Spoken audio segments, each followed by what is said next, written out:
Hello students, this is Mr. Yogesh Kumar and today I am just going to teach you the difference between make and get. Both are positive verbs.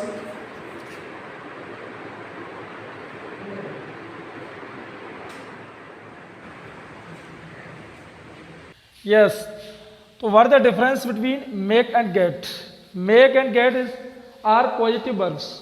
अब positive verbs क्या होती हैं इसके बारे में सबसे पहले जानना जरूरी होगा. It's necessary to know about positive verbs कि जहां भी कोई सब्जेक्ट स्वयं कार्य न करके किसी अन्य व्यक्ति से या थर्ड पर्सन से कोई कार्य करवाता है तो वहां पर पॉजिटिव वर्ब हो जाती है.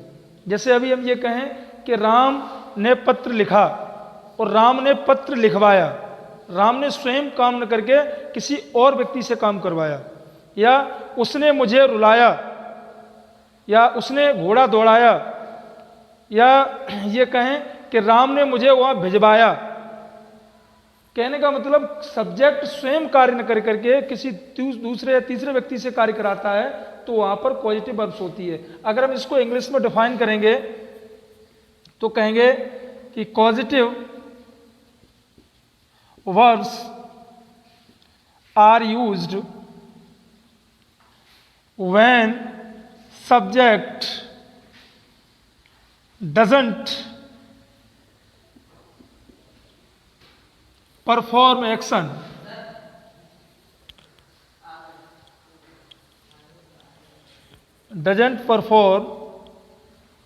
actions what get it done by third person.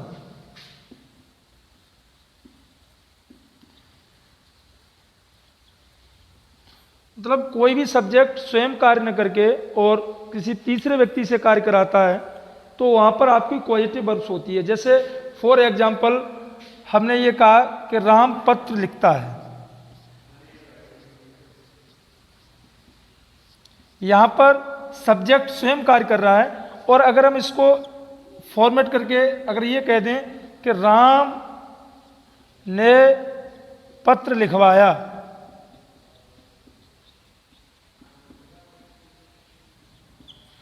अब यहां पर राम डायरेक्ट काम कर रहा है, सब्जेक्ट डायरेक्ट काम कर रहा है, लेकिन यहां पर सब्जेक्ट काम नहीं कर रहा है. सब्जेक्ट केवल इंडिकेटेड कर रहा है किसी को कि राम ने पत्र लिखवाया. वो उसने स्वयं ने लिख करके किसी तीसरे व्यक्ति से वो कार्य करवा रहा है. तो यहां पर आपका ये जो वर्ब हो जाएगी वो पॉजिटिव वर्ब होगी. जो यहां लिखना जो वर्ब होगी वो आपकी पॉजिटिव वर्ब हो जाएगी. अभी हम ये कहें मेन वर्ब जैसे राम ने मुझे भेजा तो यहां राम स्वयं भेज रहा है. और हम ये न कह के यहां पर ये कह दें कि राम ने मुझे भिजवाया.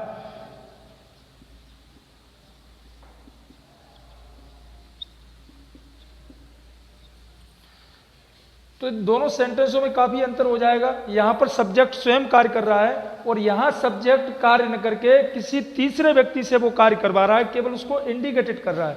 तो जब ये स्थिति आती है या सब्जेक्ट कार्य न कर रहा हो, कोई अन्य कार्य कर रहा हो, सब्जेक्ट उसको करवा रहा है, तो वहां पर तुरंत आपको माइंड मेकअप कर लेना चाहिए कि ये सब जो है पॉजिटिव वर्ब के तहत इनको हम जो है ट्रांसलेट करेंगे. और पॉजिटिव वर्ब आपकी मेक और गेट. ये पहले तो अंतर ये क्लियर हो गया कि पॉजिटिव वर्ब्स हम कहाँ यूज करते हैं. अब दो जैसे पॉजिटिव वर्ब हुई आपकी मेक एंड गेट. इनमें क्या अंतर है और क्या इनका फॉर्मेट रहता है. सबसे पहले ये जान लीजिए मेक फर्स्ट फॉर्म होती है और सेकंड हो जाती है मेड और इसकी थर्ड फॉर्म भी हो जाती है मेड. गेट फर्स्ट फॉर्म होती है, सेकंड होती है गॉट, थर्ड भी होती है इसकी गॉट. अब इस वर्ब्स को हम टेंस के अकॉर्डिंग चेंज करते रहते हैं. जो भी टेंस होता है, अगर हमारा प्रेजेंट इंडेफिनिट का टेंस है और सिंपल है तो गेट्स हो जाएगी, और पास्ट इंडेफिनिट का है तो गॉट हो जाएगी. और वैसे ही प्रेजेंट इंडेफिनिट में है तो मेक का मेक्स हो जाएगा, और पास्ट इंडेफिनिट में जा रहा है तो मेड हो जाएगा, और प्रेजेंट कंटिन्यूअस है तो मेक का मेकिंग हो जाएगा.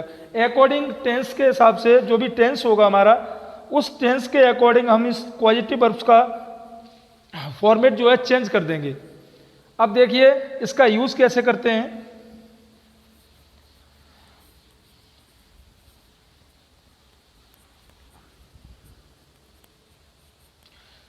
गेट जो हमारी पॉजिटिव वर्ब है, इसको हम नॉन लिविंग्स के लिए यूज़ करते हैं।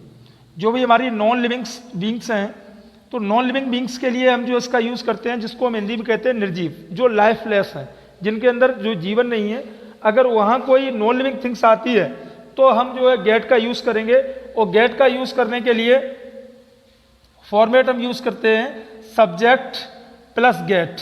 गेट अकॉर्डिंग द टेंस, जो भी टेंस होगा उसके अनुसार हम गेट को यूज़ कर लेंगे।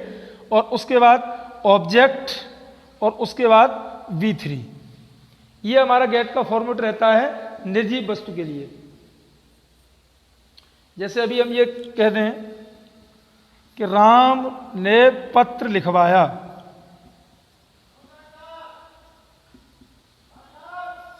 राम ने पत्र लिखवाया, यहां पर ये आपका हो गया राम। पहले तो ये पॉजिटिव वर्ब हम जानेंगे, कैसे जानेंगे कि सब्जेक्ट कार्य नहीं कर रहा है, वो किसी और से कार्य करवा रहा है।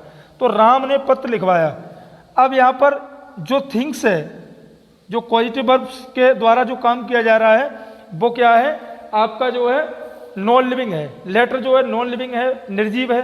तो जैसे ही निर्जीव की बात आती है तो तुरंत हमें जो है गेट का यूज कर देना चाहिए। तो सब्जेक्ट हमने यहां पर रखा राम।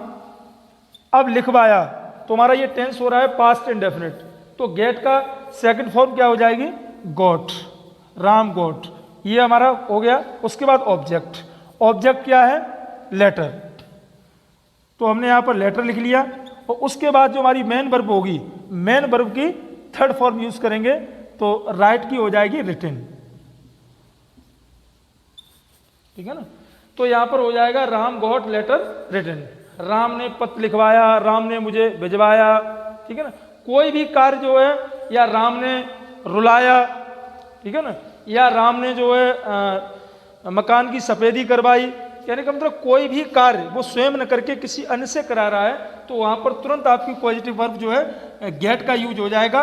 कंडीशन यही है कि अगर वो नॉन लिविंग्स है, निर्जीव है, तो वहां पर जो है हम गॉट। अब यहां पर ये हमारा प्रेजेंट इंडेफिनिट में, उस पास्ट इंडेफिनिट में हो गया। अगर इसी का हम प्रेजेंट इंडेफिनिट करें कि राम पत्र लिखवाता है, तो हमारा तायत ये आ जाएगा, प्रेजेंट इंडेफिनिट हो जाएगा।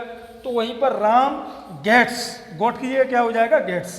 राम गेट्स लेटर रिटन, या राम पत्र लिखवा रहा है, तो Ram is getting letter written. जैसा भी टेंस होगा, टेंस के अकॉर्डिंग जो है हम इसको चेंज कर देंगे। अब देखिए, ये तो हमारा हो गया गेट का। अब गेट के बाद देखिए मेक। मेक हम कहां यूज करते हैं, और मेक का फॉर्मेट क्या रहता है,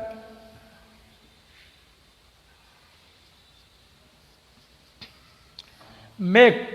अगर कोई भी हमारा ऑब्जेक्ट जो है लिविंग पर्सन है, लिविंग बींग्स है, अगर लिविंग बींग्स है, और तो हम वहां पर मेक का यूज करेंगे। जैसे अभी हमने ये कहा कि राम ने पत्र लिखवाया, तो वहां पर पत्र आपका नॉन लिविंग था, तो तुरंत हमने गेट यूज कर दिया, और गेट के साथ हमने V3 का इस्तेमाल किया। अब मेक का, जब भी कोई पर्सन हो, कोई व्यक्ति हो, कहने का मतलब सजीव हो, निर्जीव न होकर के वो लिविंग थिंग्स है, तो वहां पर हम जो है मेक का यूज करेंगे। जैसे अभी कह दें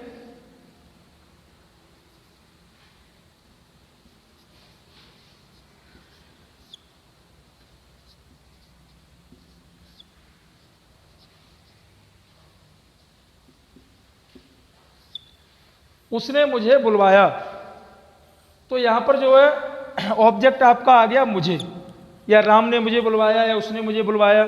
तो अब यहां पर जो है ऑब्जेक्ट आपका लिविंग थिंग्स हो गया। जब लिविंग थिंग्स होगा तो हम तुरंत जो यहां पर मेक का यूज करेंगे। और मेक के लिए क्या होता है, पहले हम सब्जेक्ट यूज करते हैं, सब्जेक्ट के तुरंत बाद मेक अकॉर्डिंग द टेंस, जो भी टेंस की कंडीशन होगी उसके साथ। उसके बाद हम जो है ऑब्जेक्ट यूज करेंगे। ऑब्जेक्ट के बाद जो है V1। गेट में हम जो है V3 का इस्तेमाल करते हैं, मेन वर्ब की थर्ड फॉर्म इस्तेमाल करते हैं, लेकिन जब मेक का प्रयोग करेंगे तो वहां पर जो है वर्ब की फर्स्ट फॉर्म यूज होगी। तो उसने मुझे बुलाया, तो सब्जेक्ट आपका हो गया ही। अब बुलवाया तो आपका पास्ट इंडेफिनिट हो गया, तो मेक का हो जाएगा मेड। तुरंत उसके बाद हम क्या रखेंगे, ऑब्जेक्ट। ऑब्जेक्ट क्या है, मुझे, तो मेड मी। उसके बाद वर्ब आपकी है कॉल, तो ही मेड मी कॉल।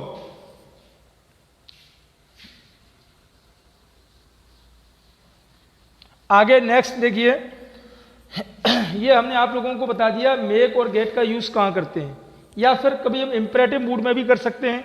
जैसे हम ये कह देते हैं इसे करवाओ, जैसे हमने कोई सेंटेंस लिख दिया इसे करवाओ, मतलब आपको स्वयं नहीं करना है, इसको करवाना है। तो यहाँ पर ये कोई इंपरेटिव सेंटेंस हो गया। जब इंपरेटिव सेंटेंस की क्लासेस देंगे उसके बारे में भी बताएंगे। तो जब इंपरेटिव सेंटेंसेस होता है तो मेन वर्ब से स्टार्ट होता है। अब यहाँ पर वहाँ यू साइलेंट होता है। जब हम किसी काम को खुद न मतलब उसको आदेश दे रहे हैं कि उसे खुद करना नहीं है बल्कि उसको करवाना है, तो फिर हम यहाँ पर गेट का तुरंत यूज कर देंगे, गेट इट, और लास्ट में third form get it done, मतलब इसको करवाओ। जैसे अभी आपसे कोई कह देता है उसमें सब्जेक्ट छिपाओ कि अपने बाल कटवाओ, सफेदी करवाओ, नाखून कटवाओ, मतलब जो काम तुम्हें स्वयं नहीं करना है किसी दूसरे से करवा रहे हैं, तो तुरंत वहां पर जो पॉजिटिव वर्ब मेक और गेट का इस्तेमाल हो जाएगा। मेक का यूज करेंगे तो सब्जेक्ट के साथ मेक और ऑब्जेक्ट और बी वन, ये लिविंग थिंग्स के लिए होगा, और गेट जो है living thing non living things के लिए होगा। गेट के साथ जो है हम B3 का यूज करेंगे और मेक के साथ B1 का यूज करेंगे। अब देखिए कभी कभी क्या होता है कि दोनों ही सब्जेक्ट लिविंग ऑब्जेक्ट और नॉन लिविंग ऑब्जेक्ट, दोनों ऑब्जेक्ट जब एक साथ आ जाते हैं तो उनको हम कैसे यूज करेंगे। जैसे अभी हमने ये कह दिया कि राम ने मुझसे पत्र लिखवाया, तो जहां पर दोनों ही ऑब्जेक्ट आ जाएं, एक तो मुझसे हो गया आपका लिविंग ऑब्जेक्ट हो गया और पत्र हो गया नॉन लिविंग ऑब्जेक्ट हो गया। जब दोनों ही ऑब्जेक्ट होंगे तो वहां पर फिर हम चाहे मेक का यूज करें चाहे गेट का यूज करें, दोनों ही यूज वैलिड होंगे। अब इसको हम कैसे करेंगे, तो राम अगर हम गेट से यूज करना चाहते हैं तो पास्ट इंडेफिनिट है, गेट का हो जाएगा गॉट, ठीक है ना, गॉट लेटर, उसके बाद मेन वर्ब की थर्ड फॉर्म रिटन। अब जो आपका निर्जीव जो सजीव ऑब्जेक्ट होगा आपका, जिसको डायरेक्ट ऑब्जेक्ट भी बोलते हैं, तो इनडायरेक्ट ऑब्जेक्ट सॉरी, तो डायरेक्ट ऑब्जेक्ट आपका हो गया नॉन लिविंग और इनडायरेक्ट ऑब्जेक्ट हो गया आपका क्या नाम है लिविंग थिंग्स। तो जो भी लिविंग थिंग्स है उसको जो है हम यहाँ पर पुट अप करेंगे, यहाँ रखेंगे। तो Ram got letter written by me, ठीक है ना, पहला फॉर्मेट ये हो जाएगा। और अगर इसको ऐसे भी नहीं बनाना चाहते हैं, दूसरे तरीके से बनाना चाहते हैं, तो एक ऑब्जेक्ट को यहाँ रखा रहने देंगे और एक ऑब्जेक्ट को वहां से उठा लेंगे। जैसे अभी यहाँ पर हमने इसको उठाया था और इसको यहीं छोड़ दिया, जो जिसको यहाँ छोड़ा उसको हम लास्ट में ले गए। वैसे इसका सेकंड फॉर्मेट हम करेंगे, तो राम मेड मी, ठीक है ना, राम मेड मी। अब आपका हो जाएगा रिटन द लेटर। यहां पर आपका ये ऑब्जेक्ट लास्ट में क्या था, जो आपका सजीव है लिविंग थिंग्स है, और यहां आपका ऑब्जेक्ट वो चला जाएगा बाहर जो नॉन लिविंग थिंग्स है। तो ये आपका जो है मेक और गेट में अंतर था। कहीं भी अगर आपका जो है लिविंग थिंग्स है तो मेक का यूज करिए, और नॉन लिविंग थिंग्स है तो गेट का यूज करिए। और यहां सब्जेक्ट स्वयं कार्य न करके किसी अन्य व्यक्ति से कार्य कराता है, तो वहां पर हम पॉजिटिव वर्ब्स मेक और गेट का यूज करते हैं। गेट के साथ